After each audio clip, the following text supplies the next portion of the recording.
Hey, what's going on, everyone? This is Mitch. Good Tuesday evening to you all. Hope you guys have had an awesome day so far and a great work week as we're working our way on through it.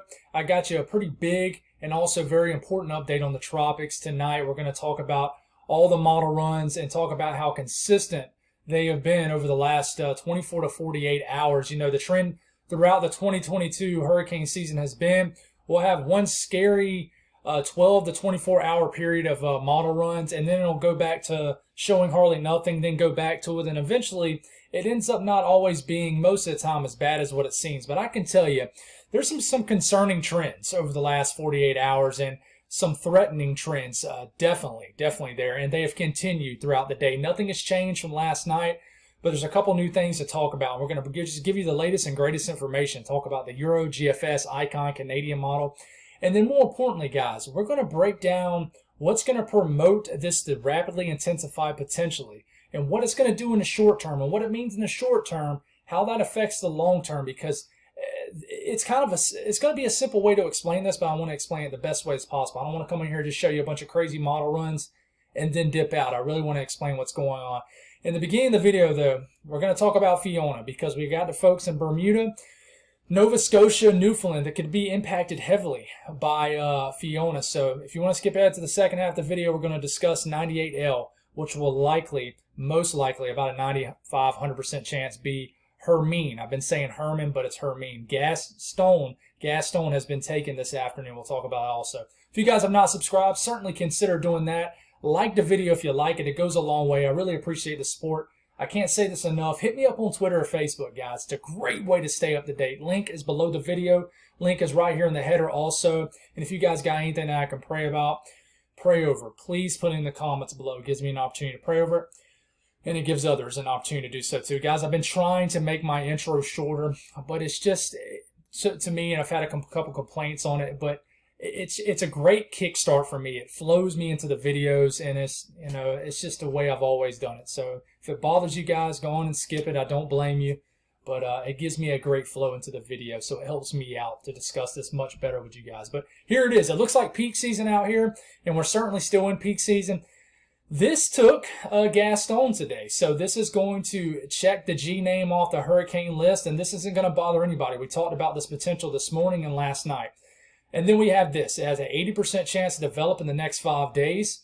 I really think the highest chance it's going to have is once it gets south of the Dominican Republic into the central Caribbean. That is when it's going to have a chance to take the next name, which is Hermine. I've been saying Herman or Hermine, and I feel like it looks more like Herman to me, but it's a general consensus that is actually Hermine, pronounced Hermine. So thank y'all for correcting me in the comments. Definitely helps when you guys do that. I don't take any offense to that at all. But then we have Fiona, which is a 115 mile per hour major hurricane that's going to probably scrape areas of Bermuda, and then it looks like it's going to plow right into areas of Nova Scotia and Newfoundland. So let's take a broader look. Fiona is looking much more healthy tonight rather than this morning.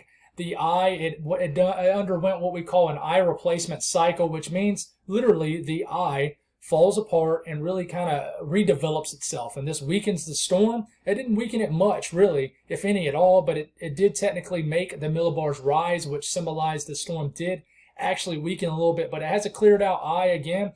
The outflow, and we're going to talk about this, so stick with me. There is an outflow, what we call an outflow from Fiona that's coming down and actually shearing 98L that I think this is going to plague the system over the next 3 to 4 days. And this is big because I know it doesn't seem like much now, and it doesn't look like much. It's hard to believe this little area right here could potentially become a major hurricane somewhere down the line, but it's possible. But the impacts to Fiona could impact where exactly potential Hermine goes. So we're watching how this impacts. And then we got Gaston, which is a tropical storm, heading on out, not bothering anybody. Closer look at Fiona. Look at the cleared out eye here. Obviously, it's probably not perfectly cleared out, but it looks great on here. This looks like a major hurricane. And this is what we talked about. This actually slammed the Turks and Caicos Islands earlier this morning. In fact, it's still hitting it. And they have been really impacted by this. This ended up tracking a little bit further west than we wanted. And I tell you what, it looked like all-out hurricane conditions in those areas today. And these islands right into here. So hopefully you guys are okay down there. and hopefully this can go on and get the move on. But the steering currents with Fiona is very slow right now. It's literally meandering and moving under 10 miles per hour to the north, and it's lost in two different steering currents with a ridge of high pressure to its east and to its west until it really feels the influence of the trough. It's not going to pick up any speed, but will do so in the next 24 to 48 hours. And here it is. You see this little area of cirrus clouds right here? This is actually northerly shear and then southwest shear that comes down and hits this invest right here. So it's actually struggling to really have intense convection tonight because of this. This little outflow comes down and shears the system from Fiona. I really think this will plague the system with northerly shear over the next 2, 3, 4, maybe 5 days. So we really need to watch how this influences the storm in the short term. We'll talk about why here in a second. So let's go on and break down the lifespan of Fiona. And stick with me. We're going to talk about what will likely be Hermine down here in the Caribbean because this needs to be talked about. So stick with me. We're going to talk about Hermine. And her literally is likely going to be mean, which I think Hermine is a boy name, a girl name. I'm not sure. I'm not getting all into the gender of the hurricanes, potential hurricanes, but if I mess up the name, you guys please correct me. I don't mind it, but know that I mean well if I do mess up any kind of name. But anyways, Fiona, right here. Here it goes. It makes that turn north, begins to accelerate sometime tomorrow into Thursday. Here's Bermuda right here. The good news is models have trended a little bit more west and northwest, but it's still going to get some outer bands into Bermuda as we're getting into overnight Thursday into Friday morning. But this will quickly move out the way. Same thing with the European. We look at the European and how close it gets, and here it comes, getting into overnight Thursday into Friday. It almost looks identical to the GFS now, so that's good news. Now, we look at Nova Scotia down here and Newfoundland right here. Here it comes. We'll quickly look at this. Here comes what would at this point be a hurricane that loses its tropical characteristics as it merges with a trough. So it becomes post-tropical. But the wind field, if anything, expands due to it interacting with a trough. So still think of it as a landfalling hurricane. And here it is, the latest, let's see, this is the GFS. For right now, the one coming out literally right now, has a sub 930 millibar low pressure scraping the far eastern areas of Nova Scotia. Then it tries to jog west a little bit, impacts heavily areas of western Newfoundland, and then it moves deep into northern Canada, actually interacts with some cold air, and there's some snow actually on the western side of what's left over of Fiona. The European, same deal, comes up, moves in. You start to see the impacts as early as Friday evening. This brings a stream of moisture into the area, a lot of heavy rain, a lot of winds, and then the worst impacts really happen after midnight Friday into Saturday morning. Same deal, landfall a little bit further west on the European into Nova Scotia. Powerful, powerful. Might as well just say hurricane. Very strong winds. I think the winds will diminish probably somewhat. The wind field will broaden, but I think the winds will diminish, even though the millibar number might drop. But I really think you're going to have, by far, hurricane force winds moving into this area, into Nova Scotia, eastern Nova Scotia, as we're getting, and then as we're getting into a Saturday morning. Then we're getting into Sunday. I think some heavy impacts really for central and western areas of Newfoundland begin to move in. But areas like St. John's over here, I think y'all might miss the worst part, but stay tuned because any kind of shifts either way is a big deal. So this is in knots, actually, not kilometers per hour or miles per hour. So this moves in. The latest European has winds pushing, anywhere from 60 to 70 to 80 knots, moving into areas of eastern Nova Scotia. That's pushing, 70 to 80, maybe 90 miles per hour. I'm sure there will be some 100-mile-per-hour gusts into eastern areas of Nova Scotia, western areas of Newfoundland as we get into Saturday during the day for Newfoundland. I mean, this is going to be a robust system, guys. So please hunker down up there. Be ready this weekend. Y'all got a couple more days to prepare. So please be careful down there. Now let's talk about, up there. So let's talk about 98L, which will most likely be Hermine. Hermine. Hermine. Hopefully I don't call it Herman or butcher it any more than I already have. So seems like a very simple thing to say, but, it's Hermine. So let's get rolling here. Thursday morning, let's start it off. The GFS, let's make sure it's a GFS. It is.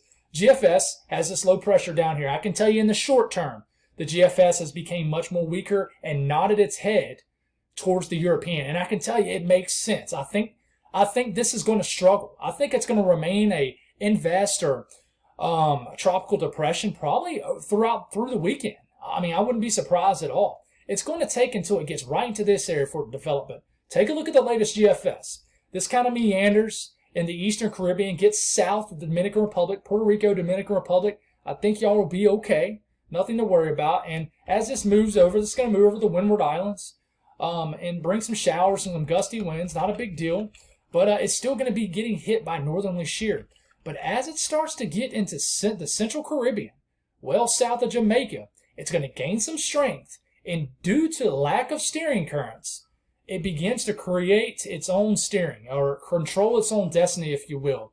It starts to lose, from what we see on models, it loses the influence of that high-end shear, begins to strengthen, and as soon as it begins to strengthen, it starts to jog northwest. And here it is. We'll stop it next Monday morning. It's a sub 990 millibar low pressure, and I can tell you it's trending weaker in the short to medium term, but that doesn't necessarily mean anything. It might mean good news for Jamaica in general, because a stronger system in the short term will make it jog a little bit more north. So Jamaica, you're pulling for a weaker system. We're pulling for a weaker system in general. But for Jamaica, for example, which I feel like is now in the short to medium term, you're pulling for a weaker system in the early stages of this life, just due to the fact that this is going to track due west instead of turn northwest right here into the later part of this coming weekend to early next week. So GFS has it missing Jamaica. But then it gets into the Western Caribbean, guys, and this is when at least gradual to rapid intensification begins to really take hold. One, because you have big-time high sea surface temperature. Sea surface temperature is pushing the mid to upper 80s. Nothing stopping it there from the strengthening. And one, because you have an anticyclonic flow over this system. Winds are moving in the opposite directions on top of the storm. As this moves in a cyclonic direction, winds moving in the opposite direction well above the storm. This ventilates the storm. We've talked about this in every single video talking about the tropics. This creates an outflow for the system, a protection, a moist bubble. Listen, this storm just can go bombs away at this point. We keep this going. At this point, we're about 1 week out. This is starting to stare down the Gulf of Mexico, which is obviously right here. This dips into a 950 millibar low pressure storm. At this point, we're pushing a major hurricane. It's starting to hit areas of western Cuba. But moving forward, sorry, I had to stop the video temporarily. Girls were screaming in the background. But this begins to stare down the Gulf of Mexico. 1 week from today, we're getting into Wednesday morning at this point. And listen, this turns into a borderline Category 5 hurricane per the latest GFS and is heading right towards the Gulf states and right towards the panhandle of Florida. It weakens a little bit, but, you know, we can't focus on specifics as far as strength this far out. It's 9 to 10 days out, heading right towards the Gulf of Mexico as a major hurricane. And, the models have consistently shown this. You look at the European shows a weaker storm, kind of starting to show the same thing as the GFS. Or you can say more so the GFS is starting to show the same thing as the Euro now. Euro has been showing this scenario where there will be a weaker storm through the next several days, and then it gets into the Central Caribbean. Doesn't really bother much of Jamaica, for example. Just brings some showers, some gusty winds, but no direct impacts, at least as far as the system moving right over you guys. Then as this gets into the Western Caribbean, begins to deepen. At this point, we know for sure we'll probably have Hermine right now, Tropical Storm Hermine. We're getting into next Monday afternoon, still very far out. This makes some kind of landfall, potentially per the one run of the Euro, in the western tip of Cuba. And of course, it's not as strong as the GFS at this point. But I mean, the European isn't known for some aggressive scenarios. It keeps things a lot more realistic, but that doesn't mean the GFS doesn't happen. I'm telling you, when I tell you there's rocket fuel in the Gulf of Mexico, I mean it, guys. I mean, not literally, but I mean, there's high ocean heat content. Normally at this time of the year, the upper wind pattern is very favorable. And listen, all bets are off. They really are. So this sneaks into the eastern Gulf of Mexico, begins to deepen, strengthen, and then makes landfall north of Tampa Bay as a pretty significant Category 2, Category 3 hurricane around next Thursday evening. So that's what the latest European shows. Icon, it only goes 180 hours out per the latest long range. Same deal. Strengthens it around the same time, and we'll stop it right here. And this is the last frame, 180 hours out, 1 week out from today, with a borderline major hurricane, getting close to a major hurricane, and it's staring down the ocean passage between the Yucatan Peninsula and the western tip of Cuba, guys. I mean, and there's just incredible model agreement at 180 hours out. I mean, you look at 180 hours out for the European, it's a little bit faster in time, as the Icon has it here. You look at the GFS, what does it show 180 hours out? Almost right between the Icon and the European. I mean, this incredible model agreement, guys. It really is. But I got a feeling the GFS is going to continue to trend downward as far as how strong the storm's going to be in the Caribbean. But we'll see how that works. But moving forward in time, what does the Canadian show? The Canadian is the only model that wants to track more west. And it seems like the Canadian just has a west bias in general, as it did the same thing with Fiona. It just would not give up hope that it just wanted to go west. But, you know, the Canadian has this getting into the Bay of Campeche and just kind of chilling there, 10 days out. We look at the ensemble support of this. What is going on? High confidence. Many members, well over 35, 40 members, has it somewhere in this area. Anywhere from Central America, down here in the Yucatan Peninsula, all the way to potentially the far tip, southern tip of Florida, 1 week out for the day. But then you go 10 days out, what does it show? Well, it doesn't show anything good, I can tell you that. You got some pretty strong members that plow right into Florida, the panhandle of Florida, the western peninsula of Florida. And then you got some that just kind of gets a little bit more northwest, but that isn't good news either, because they're eventually going to have to get somewhere. So we're just watching here. This is one thing I want to show you, and hopefully the audience has stayed tuned to this part, because this is very important. So you see these intense blue colors, these greens up here. That is winds 200 millibars up. That's about 38, 39, 40,000 feet up in the atmosphere. In general, we look at this to really see how intense the shear is. It's a great thing to look at, and you can actually look at shear in general. But here it is. I'll start this coming Thursday afternoon in 2 days. Here it is. This is the let me make sure. GFS, yep. This is where it's saying 98L will be, because I don't think we'll have a named storm out of this yet, Hermine. It's being affected big time by northerly shear in general. So this is preventing this. You see these little streamlines right here going into the L? That tells us there's some shear in this area, and it's getting hit hard from the north, coming in basically from the east, northeast. A big time shear moves in. It starts off from the north, which is what's affecting it kind of right now. And then the shear starts to move in from the northeast, and then it moves in just directly from the east. But then eventually, and you don't see any L at this point, but eventually that L pops up again.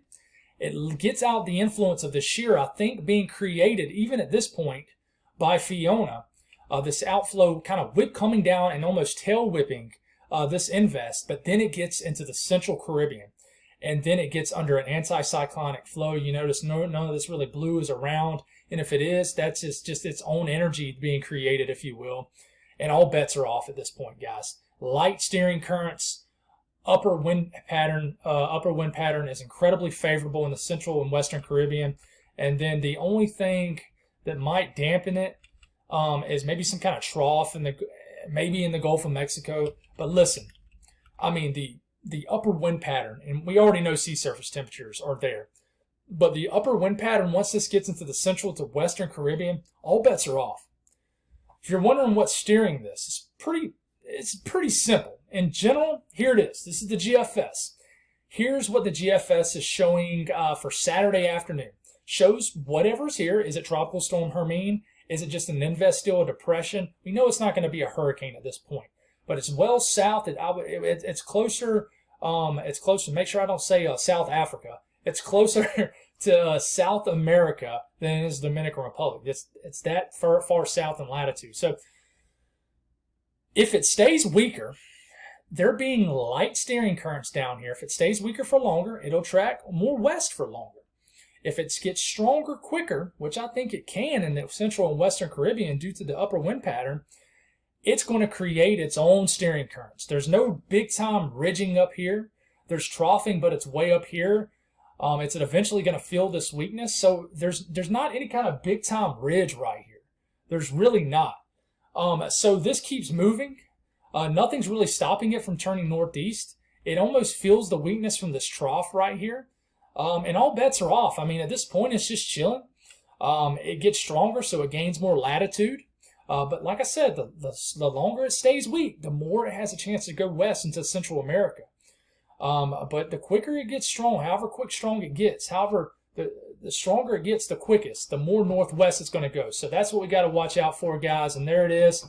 This a little bit of ridging up here isn't going to stop this strong hurricane from plowing right into the ridge. You're going to have to get a very strong ridge to steer this back west. And that is not the case. So that's all I got, guys. Hopefully the delivery wasn't sloppy tonight. But thank y'all for tuning in. God bless all y'all. And I'll have you an update in the morning. Stay tuned.